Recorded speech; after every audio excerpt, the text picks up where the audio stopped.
as crianças de 1 a 8 aninhos, pode estar indo, tá? Glória a Deus.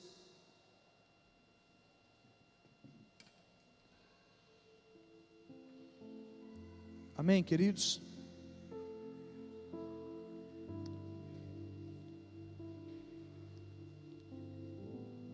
Hoje eu quero compartilhar, continuar, terminar uma palavra que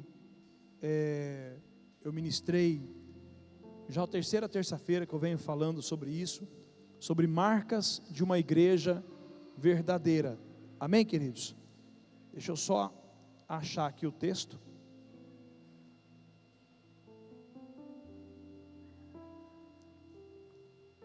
Glória a Deus.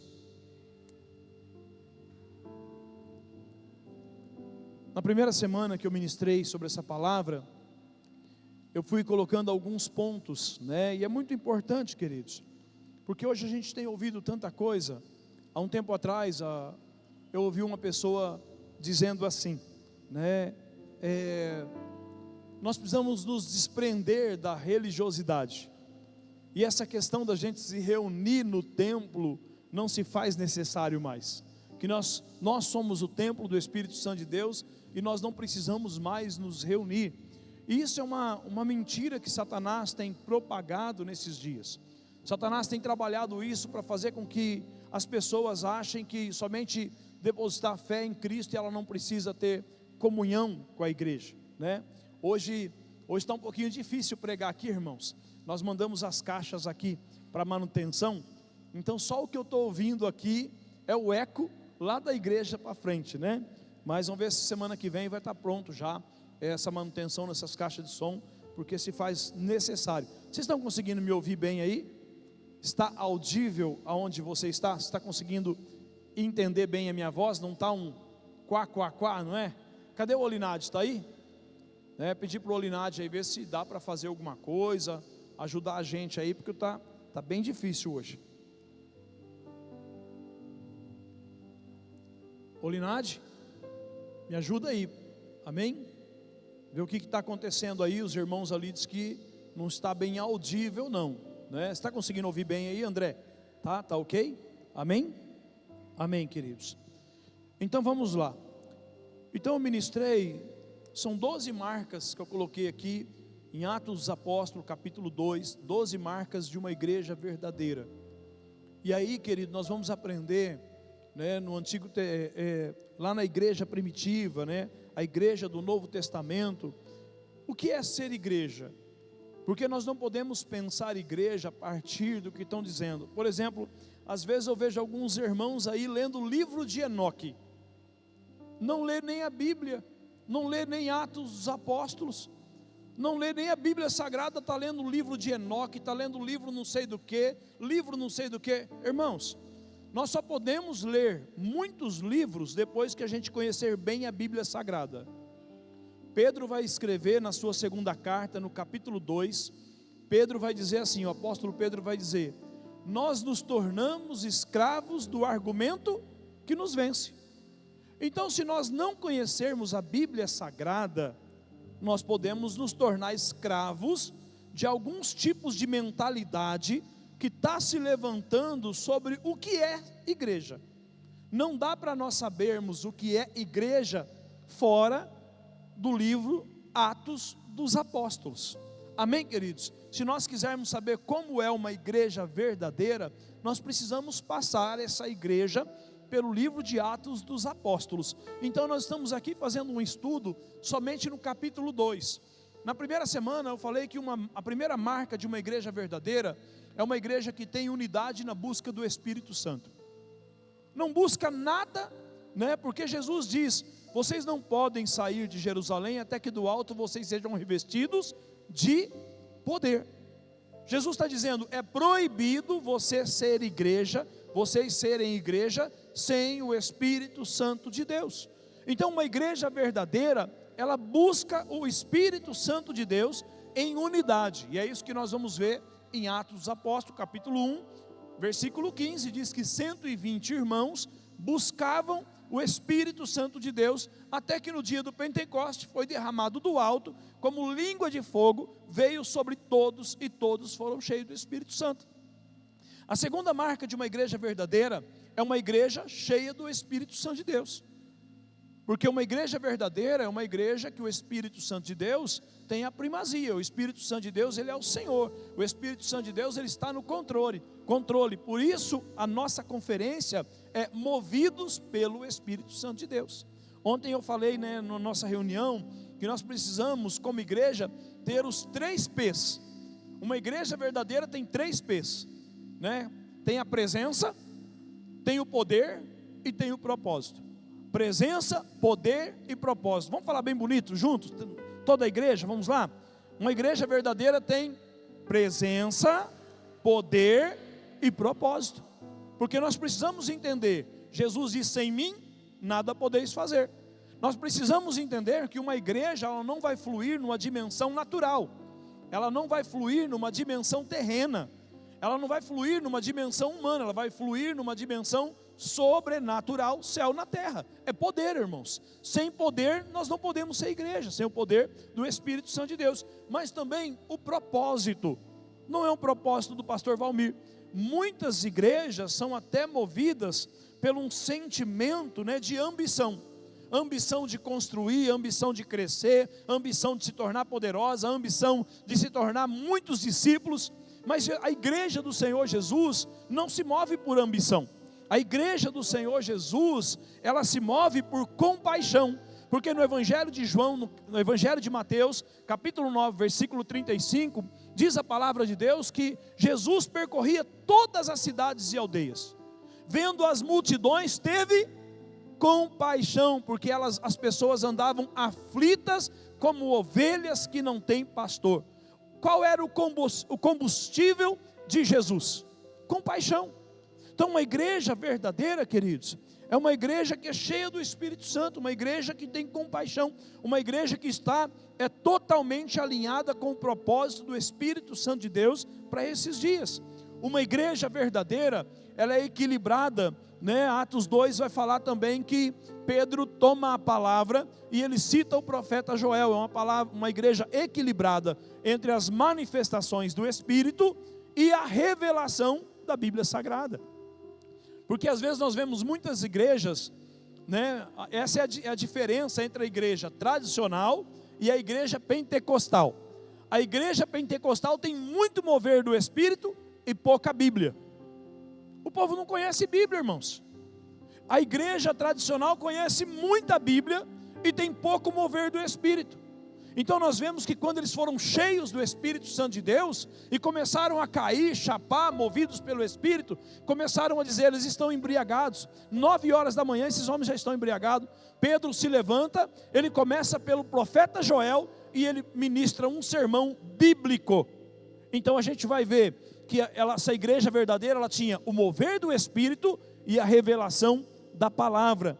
Outra coisa também, outra marca de uma igreja verdadeira, ela é cristocêntrica. Uma igreja verdadeira, ela é cristocêntrica, Ela não fala eu, ela fala é Jesus, Ele é o Senhor, Ele é o Rei. Porque Pedro, começando esse sermão, ele ministra um sermão e ele apresenta Jesus Cristo. Uma igreja verdadeira, ela confronta pecados. Porque Pedro vai pregar esse sermão e no final o povo chega diante de Pedro e diz: o que faremos nós? E Pedro diz: arrependei-vos. Pedro não amaciou, irmãos. Fala assim que eles compungiram em seus corações. Sabe quando prega-se um sermão aqui confrontando o pecado e aquilo vem sobre a sua vida, aperta o seu coração e você fala: o que eu vou fazer agora? E aí Pedro diz para eles: arrependam-se, arrependam dos seus pecados. Então uma igreja verdadeira combate o pecado. Uma igreja verdadeira não compactua com o pecado, Hoje atendi uma pessoa que foi membro da nossa igreja, traiu a sua esposa, foi embora de casa, está vivendo com outra mulher e pediu um atendimento hoje.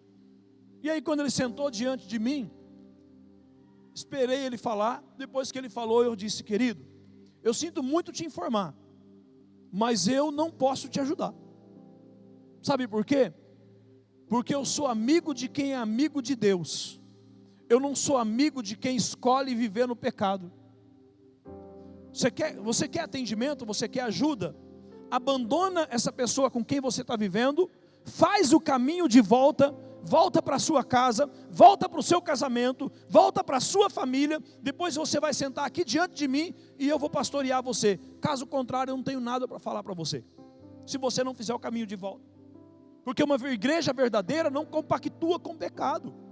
Uma igreja verdadeira não passa a mão na cabeça de quem está vivendo em pecado, irmãos. Vocês concordam? Sim ou não?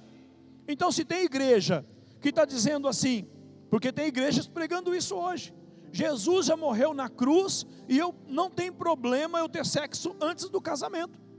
Jesus já morreu na cruz, não tem problema eu beber 10 cervejas. Jesus já morreu na cruz e não tem nenhum problema eu dar um pega num cigarro de maconha. Tem igreja ensinando isso. Tem igreja hoje fazendo conferência e no pátio dessa igreja o pessoal está fazendo tatuagem. Irmãos, aí nós secularizamos de vez. Pastor, fazer tatuagem é pecado? Querido, o problema não está na tatuagem. O problema está no coração que está fazendo a tatuagem. Porque se Jesus Cristo não te satisfaz, por que ainda a gente vai continuar buscando satisfação no mundo? Continuar buscando satisfação nas músicas que o mundo está produzindo. Entende? Então uma igreja verdadeira, ela se posiciona diante dessas questões. Outro ponto que eu coloquei: uma igreja verdadeira, ela é conhecida pelo batistério. Porque igrejas que não batizam é como um clube ou como uma rodoviária. Porque elas não estão ganhando almas pela pregação do evangelho. As pessoas não estão se arrependendo, as pessoas não estão reconhecendo seus pecados, as pessoas não estão se rendendo aos pés do Senhor Jesus, nem muito menos sendo batizadas. Nós vemos igrejas que estão começando da noite para o dia, e de repente tem 300 membros, e não batizou 10 pessoas, irmãos. Que evangelho é esse? O evangelho das pessoas que migram de um lugar para o outro? Não, nós não temos que encher a igreja, porque essa é a maior cegueira que Satanás está colocando sobre as igrejas hoje. Pessoas que estão migrando de um lugar para o outro, e aí de repente tem uma igreja que agora é mais descolada, uma igreja que agora tem mais revelação, uma igreja que agora tem mais atividade, então todo mundo vai para lá. É só um movimento. E quem está ganhando com isso? Satanás. Sabe por quê? Porque no final de toda essa história, a colheita para o inferno será maior do que a igreja, do que a colheita que a igreja está fazendo para o reino de Deus. Enquanto nós estamos aí brigando por causa de crente rebelde, crente que fica pulando de igreja em igreja. Esses dias eu estava conversando com a Fernanda. Sabe que entre as igrejas batistas existem uma carta de transferência. Então, por exemplo, se vem alguém de uma igreja batista para a nossa igreja, ele pode pegar uma carta de transferência e vir para cá. Mas existe alguns irmãozinhos que nós vamos inventar uma nova carta, chamada carta de passe livre. Fique à vontade, porque se todas as vezes que a pessoa sair daqui, for para lá, for para lá, for para cá, a gente for dar carta, a gente está enrolado, irmãos, de tanto papel que a gente vai ter que ficar distribuindo para os irmãos, esse grupo de pessoas que fica migrando de igreja em igreja. É igreja que não tem identidade, porque não são igrejas que estão crescendo pelo número de pessoas que estão se convertendo. Pessoas que estão dizendo assim: eu nasci naquela igreja, eu me converti naquela igreja, eu sou parte daquela igreja, aquela igreja é a minha família, eu pertenço àquela igreja, porque é pessoas que estão nascendo em Cristo nesta igreja, porque eles estão pregando um verdadeiro evangelho. Então uma igreja é conhecida também pelo seu batistério.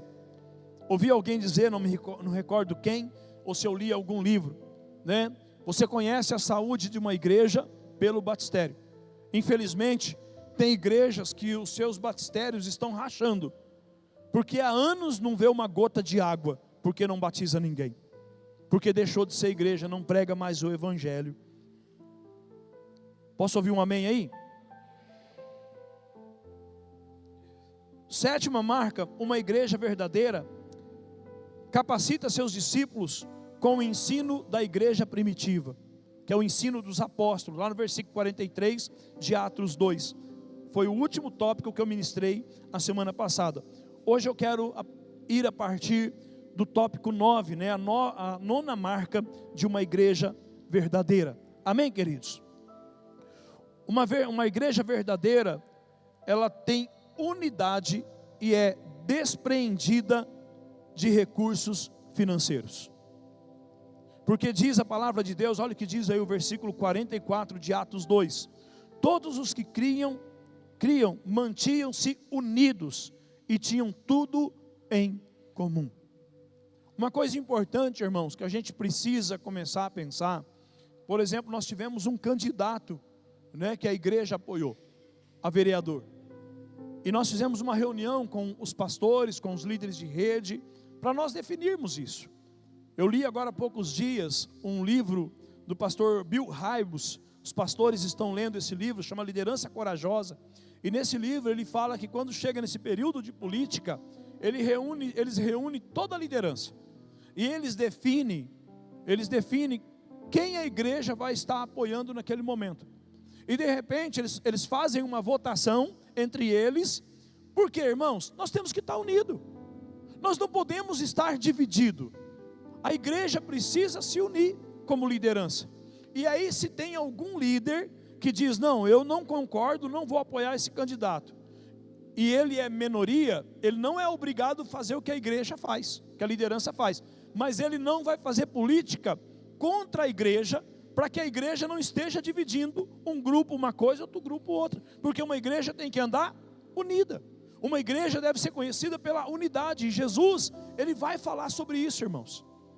Ele diz, se nós estivermos unidos verdadeiramente, nós seremos os seus discípulos. Qual é a marca dos discípulos de Jesus? A verdadeira unidade.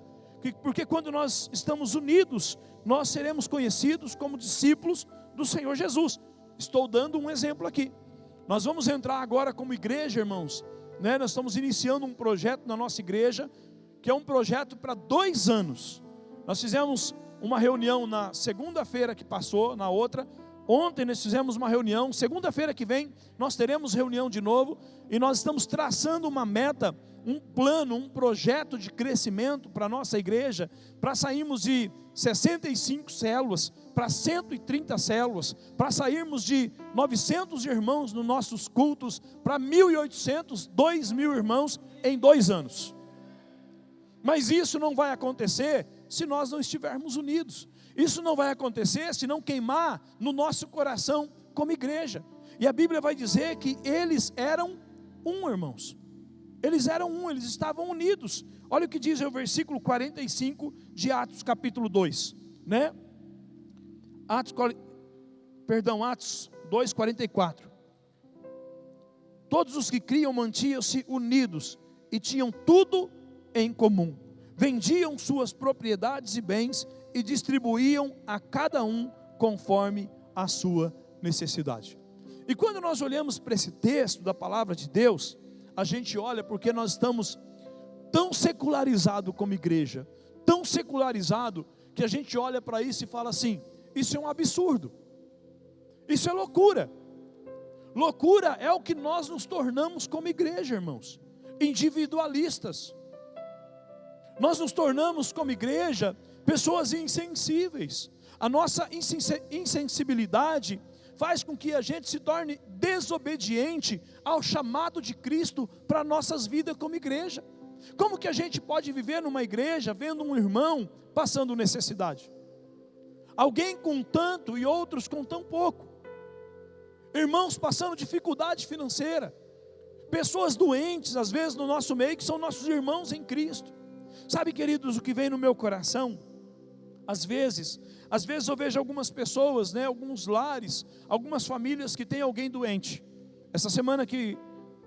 Esse mês que passou, antes de eu viajar para Tocantins, tem um irmão da nossa igreja que está muito doente. E ele nem está conseguindo mais vir aos cultos, porque ele depende de um equipamento, de um cilindro de oxigênio. Ele não consegue vir aos cultos, para a esposa conseguir tirar ele um pouquinho na área de casa, tem que colocar ele na cadeira de roda. De tão magrinho que ele está, de tão frágil que ele está. E eu fui visitar esse irmão antes de viajar, fui visitar. E eu perguntei, irmã, está faltando alguma coisa? Ela falou, pastor, eu não vou negar. Nós temos necessidade sim, pastor. Nós estamos passando por essa dificuldade, assim. Um dos filhos, né, não quero citar o nome, mas um dos filhos que nos ajuda, né, passou por uma dificuldade, perdeu o emprego. Essa minha filha pagava aqui o aluguel para a gente. E agora, pastora, a gente está tendo que se virar. Às vezes não está tendo nem a comida, nós não conseguimos comprar, nem ele tem que tomar um suprimento, uma vitamina que é comprada para poder ser batida no liquidificador, para ele conseguir tomar. E ele às vezes gosta de uma fruta que eles batem com leite, também não tem condição. E eu falei, irmã, de hoje em diante, a igreja vai providenciar uma cesta básica todo mês para a irmã, uma boa cesta básica. Mas mais do que isso, a irmã pode passar lá na igreja, vai pegar X valor em requisição, vai até o varejão do nosso irmão Fernando, e a irmã vai poder tirar, e todo mês a igreja vai pagar esse valor dessas frutas, que toda semana a irmã vai lá, tira as frutas para aquela semana.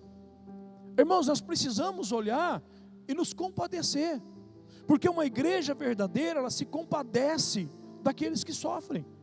Nós precisamos ajudar uns aos outros. Então eles eram uma igreja, irmãos, que estavam unidos.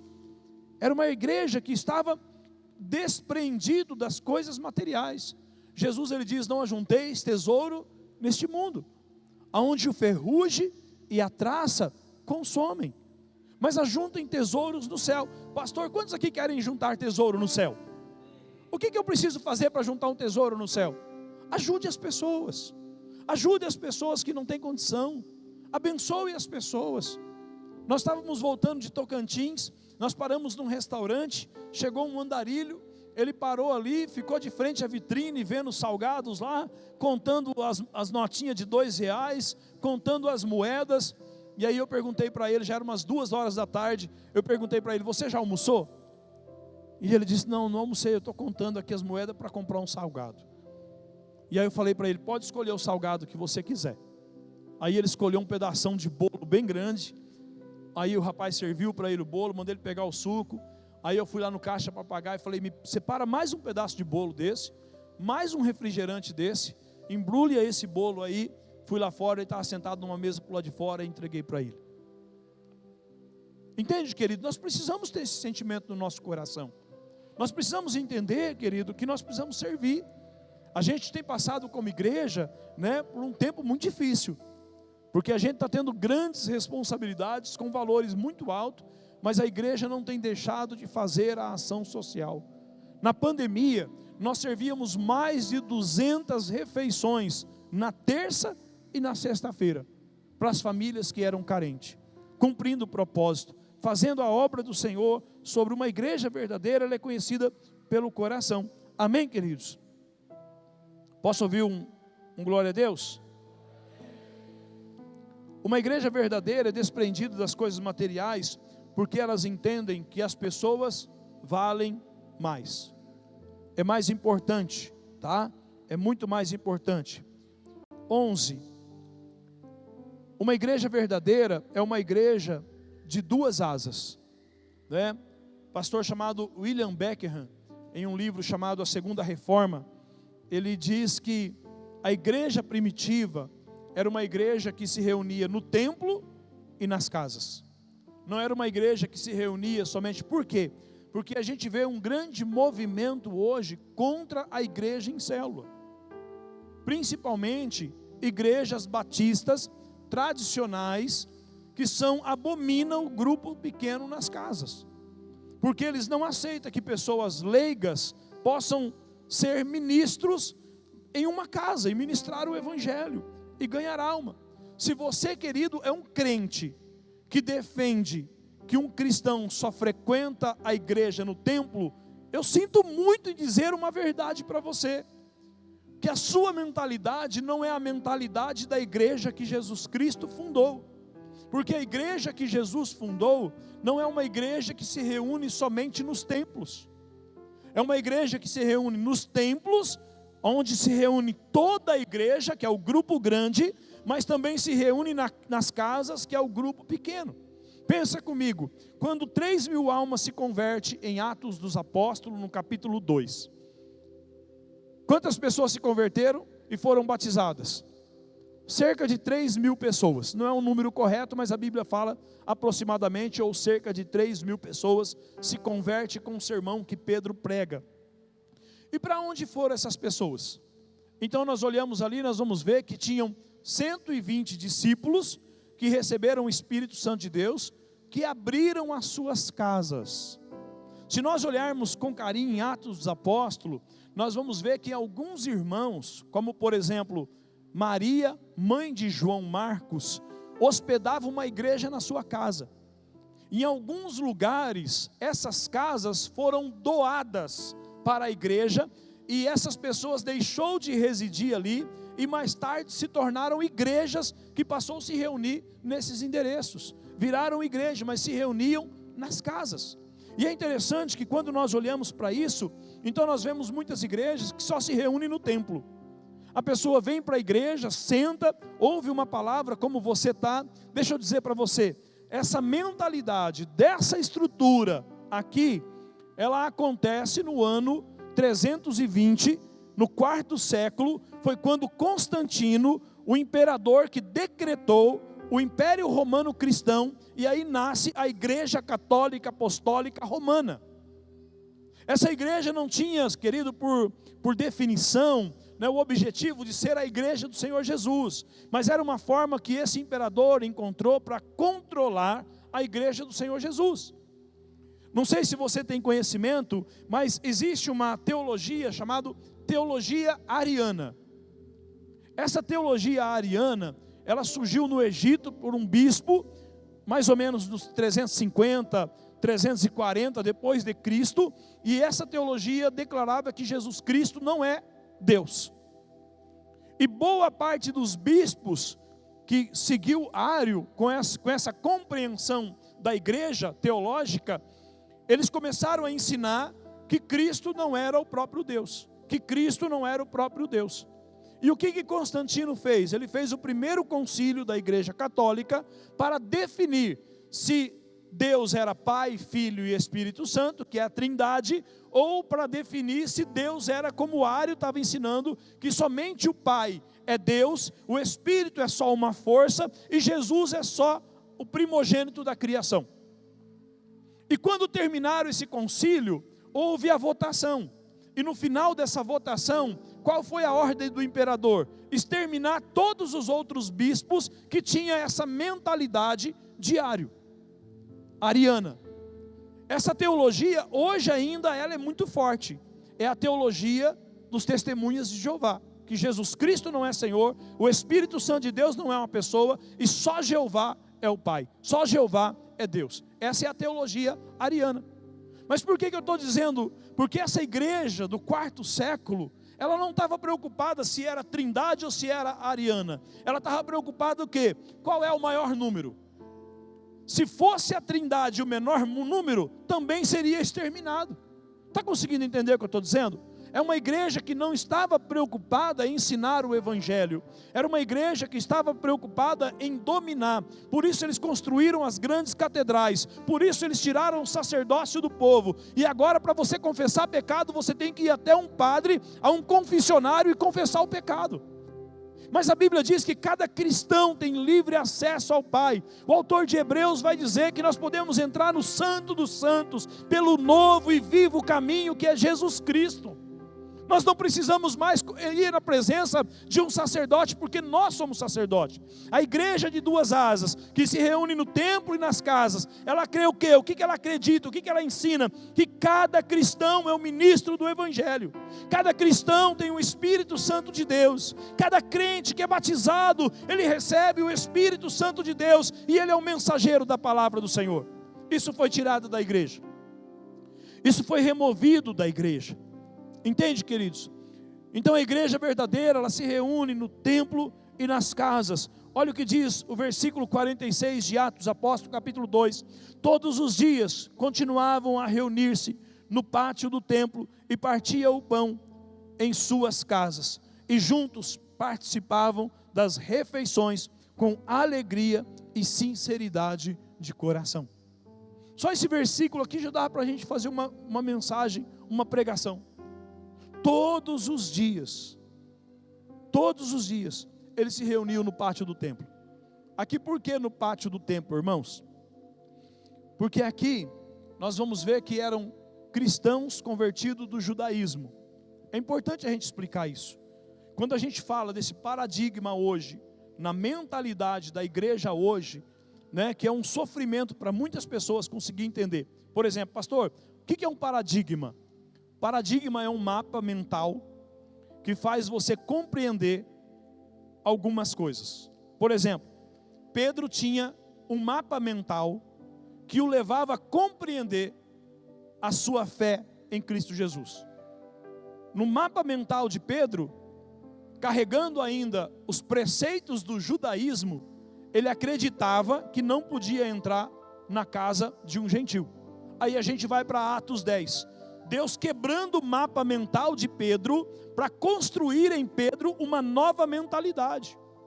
Querido, nós precisamos entender que a igreja do Senhor Jesus, ela não está engessada e nem condicionada. A igreja do Senhor Jesus é livre. Então daqui o ano que vem, daqui um pouco, nós vamos multiplicar todas as nossas células em casa de paz. E nós vamos sair de 65 células para 200 casas de paz, porque onde houver 2 ou 3 falando em meu nome, ali eu estarei presente.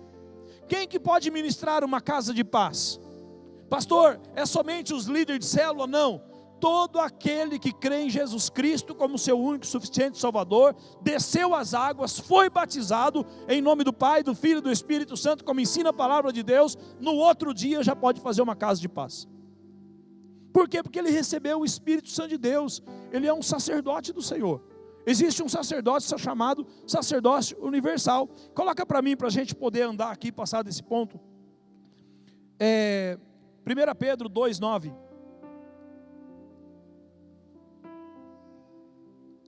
Vocês, porém, são geração eleita, reino de sacerdote, nação santa, povo que pertence a Deus, para anunciar as grandezas daquele que os chamou das trevas para a sua maravilhosa luz. Não quero parar aqui porque meu tempo está acabando, mas eu preciso explicar isso para você. Qual é a diferença entre um profeta e um sacerdote? O profeta, ele traz a voz do céu para a terra. É Deus querendo falar com o seu povo. E o sacerdote, ele faz o quê? Ele leva a voz do povo até Deus. Então o sacerdote, ele é aquele que conduz. Vamos pegar no Antigo Testamento, antes de Jesus. Quem podia entrar no Santo do Santo? Somente um sacerdote que era consagrado. Se qualquer pessoa entrasse ali, seria fulminado, morreria imediatamente. Se um sacerdote entrasse no Santo do Santo, no Antigo Testamento, como ensina no Antigo Testamento, em pecado, ele seria morto. Então não era qualquer um que poderia entrar na presença de Deus. Mas por que nós podemos entrar hoje? Porque nós fomos comprados, lavados, remidos com o sangue de Jesus. Hoje não existe mais um santo dos santos no templo. Quem é o santo dos santos hoje, irmãos? Nós somos o templo e morada do Espírito Santo de Deus. Hoje nós podemos ter acesso. Você pode entrar no seu quarto, dobrar o seu joelho e orar e falar com o seu pai em secreto. O seu pai vai te atender, vai te ouvir, vai te receber. Você não depende mais de uma estrutura. Quantos estão conseguindo entender o que eu estou dizendo? Não estou dizendo que nós não vamos ter a reunião grande, porque eles se reuniam no pátio do templo, era todo mundo junto para a reunião dos irmãos, que era a comunhão, que era a congregação da igreja, mas eles também se reuniam nas casas. Agora, quantas pessoas se converteu em Atos 2? Quem pode falar para mim bem alto? Quantas? 3.000. Se hoje nós tivéssemos 3.000 almas na Igreja Batista Betel, existe em Novo Horizonte um auditório que nós podíamos colocar 3.000 almas sentadas? Sim ou não? Imagina naqueles dias, irmãos, aonde eles enfiaram essas 3.000 pessoas? Esses 120 receberam nas suas casas esses irmãos para aprender a palavra, para estudar a Bíblia, para poder crescer sobre os ensinamentos dos apóstolos, como nós mesmo já lemos. Posso ouvir um glória a Deus? Então uma igreja verdadeira, irmãos, uma igreja verdadeira é uma igreja de 2 asas. Bill Beckham, ele vai contar uma historinha, e ele diz assim: quando Jesus estabeleceu a sua igreja e o Espírito Santo de Deus desceu sobre ela, ela se tornou uma igreja semelhante a uma águia que foi preparada para voar bem alto, para voar, fazer um voo bem alto. E a igreja começou a voar muito alto. Só que Satanás começou a perceber que a igreja estava voando alto, porque a igreja estava indo para as casas, a igreja estava amando as pessoas, a igreja era simples, a igreja não tinha uma complexidade. Satanás fez o quê? Condicionou a igreja no templo, cortando a asa das casas. Assim a igreja não pôde voar mais, e a igreja ficou condicionada dentro de um templo. Então por muito tempo nós ficamos com a porta aberta ali esperando, será que alguém vem para a igreja hoje? Será que mais alguma pessoa vai poder vir no culto hoje? Querido, não é a igreja, não é as pessoas que têm que vir. Jesus não disse lá no Evangelho de Mateus capítulo 28, versículo 19, espere as pessoas virem, esperem sentados as pessoas virem. Foi isso que Jesus disse? Vamos ver, coloca para mim fazendo favor, Evangelho de Mateus, capítulo 28, Jesus diz assim, portanto, esperem sentado as pessoas virem, portanto, esperem sentados as pessoas virem, e depois vocês façam discípulos. É isso que Jesus estava falando, irmãos? O que nós não entendemos no Evangelho de Cristo? Porque parece que existe um mapa mental dentro de nós, que faz com que a gente leia esses textos e não consiga entender, porque Jesus disse, portanto vão e façam discípulos. Vão aonde? Vão por todos os lugares, por todas as cidades, por todos os bairros, por todas as ruas, por todas as casas, por todos os estados, por todas as nações, até a última pessoa. Então vão. A igreja de duas asas, querido, não é uma igreja que está confinada dentro de quatro paredes, mas é uma igreja dinâmica, uma igreja relevante, uma igreja que faz a diferença, uma igreja viva, uma igreja alegre, uma igreja que vai por todas as ruas da cidade. É uma igreja de duas asas, uma igreja que faz a diferença. Eu tenho mais 2 tópicos aqui para poder encerrar. Uma igreja verdadeira é uma igreja que se reúne no templo e nas casas, mas é uma igreja que cai na graça do povo. Uma igreja que aonde ela está, ela faz a diferença. Ouvi alguém dizer, se a igreja deixar de existir na cidade onde ela está, a cidade vai sentir falta. Certa ocasião eu estava num lugar fazendo um cadastro para comprar um negócio parcelado, e aí a pessoa perguntou, o que você faz? E eu disse, eu sou pastor. Falou, que legal, você é pastor? Sou. E ela falou assim, aonde é a sua igreja? Ela falou, eu pastoreio a igreja Batista Betel. Aonde fica essa igreja? Ela nem sabia que existia a nossa igreja. Eu falei, fica lá na São Benedito, lá atrás do cemitério. Tem igreja lá, naquela rua?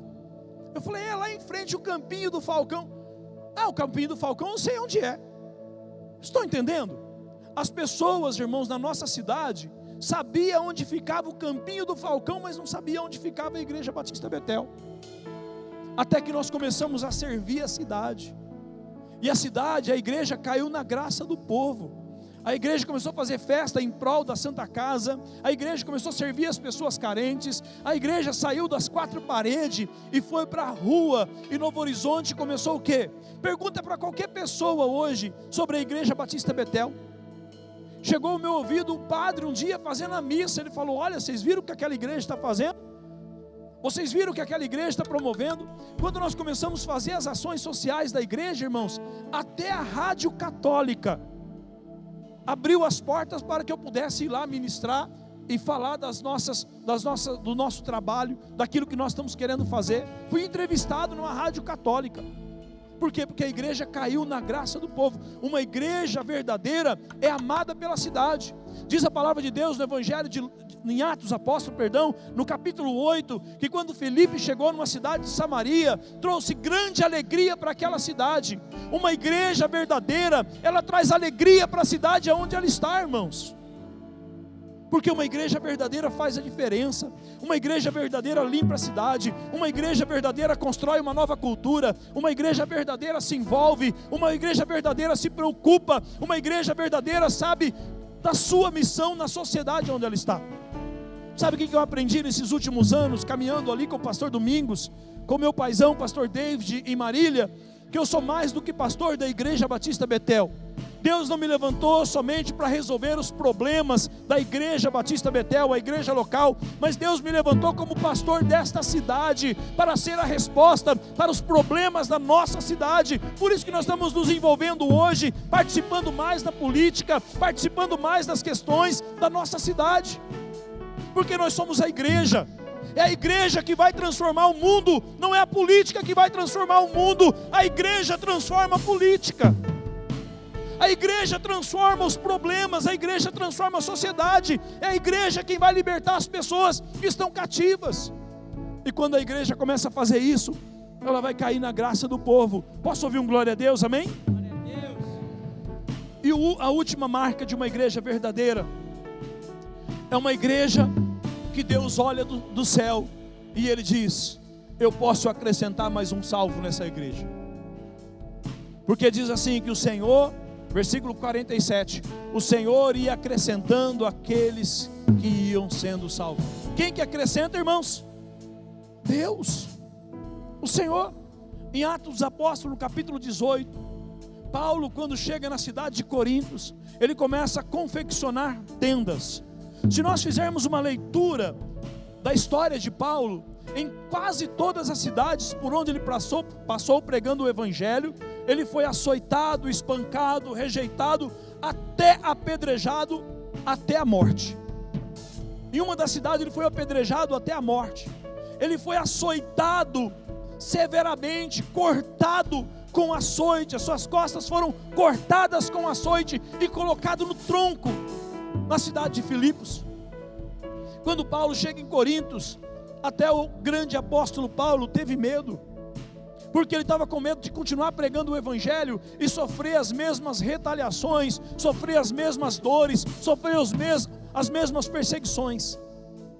Mas o Senhor vem a Paulo à noite e fala para ele: Paulo, não temas, fale e não te cales, porque eu já tenho muita gente nessa cidade.